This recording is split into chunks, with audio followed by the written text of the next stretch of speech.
You've already proven that you're a genius. Don't argue, because it takes a genius to spend years designing patterns of hesitation, patterns of shrinking, patterns of second guessing. Think about it. An amateur can stumble into failure once or twice, but it takes mastery to sabotage yourself consistently, predictably, with precision timing. That's not weakness, that's craft, that's design, that's engineering. And if you engineered the cage, then you can just as easily engineer the wings. You're an inventor of prisons. You've built cell bars out of what if they judge me? And you've locked the door with, maybe I'm not ready. But the same hands that built the prison, they also hold the key.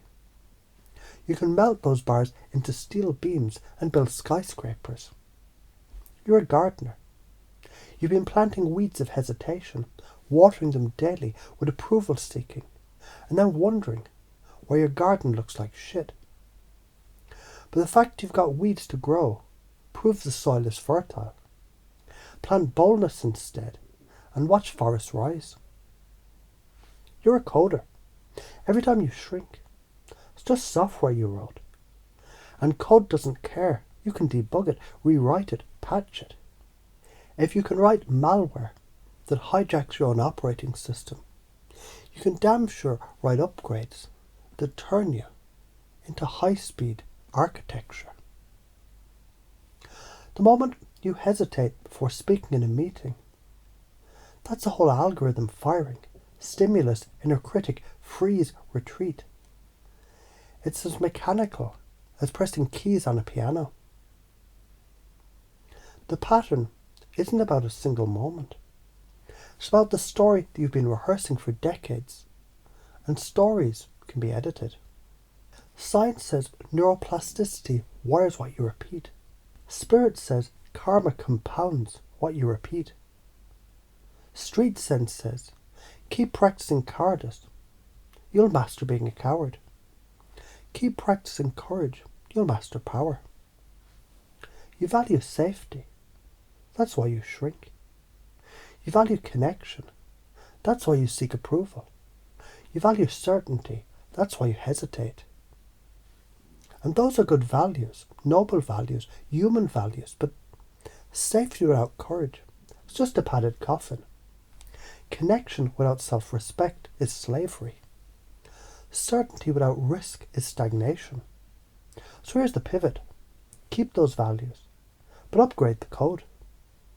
Seek safety by being the strongest person in the room. Seek connection by being so authentic others can't look away. Seek certainty by being certain that you'll act. And isn't it interesting that the very thing you thought was proof of weakness, it's actually proof of genius. And when you begin to realise that every self-sabotage loop was just training, you suddenly notice you've already been rehearsing for mastery all along. How do you already do it? You procrastinate. That's proof you can delay gratification. Flip it. Delay fear instead. Act first. Analyse later. You overthink. That's proof you can simulate the future with precision. Flip it. Simulate success instead of failure. You fear judgment. That's proof you're socially aware. Tune to others. Flip it. Use that radar to lead instead of hide. If you don't change, same loops, same shrinkage, years wasted, regret baked into your bones like calcium. One day you'll look back and you'll realise you spent genius-level energy building a cage, polishing the bars, and never once testing the door. If you do change, the hesitation becomes your launch pad. The fear becomes fuel. People respond differently. Opportunities multiply. Your nervous system rewires itself. You stop being the lab rat and start being the scientist.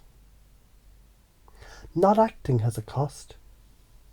Every "I'll do it later" is a loan with interest. Every "what'll they think" is you donating your part to people who don't give a shit. Every hesitation is a tax you pay to the god of regret.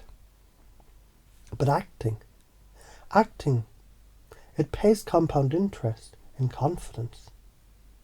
Acting unlocks skills you didn't even know you had. Acting creates a karmic echo that says to life, I am fucking here. The patterns that need breaking: approval addiction to sovereignty, procrastination to a momentum ritual, overthinking to an embodied experiment, fear of judgment, a channel to charisma, shrinking into expansion by default. The confusion comes when you realise the same part of you that's been killing your momentum is the same part of you that can create it. That paradox cracks open the brain, makes space, and in that space you plant a new seed. And as you hear these words, you can already begin to notice how easy it is to imagine yourself flipping the code. You've built hesitation before, so now you build action. You've rehearsed fear before, so now you rehearse power. You've sought approval before, so now you seek truth. And the more you practice this, the more natural it becomes. Until one day you wake up and realise the cage was never locked. So here's the truth smack. If you've been clever enough to fuck yourself up so consistently, you're more than clever enough to flip it. Your genius isn't the problem. Your genius is the weapon. And from this moment forward, you can point it at building instead of breaking. And every act of action becomes proof you're always free.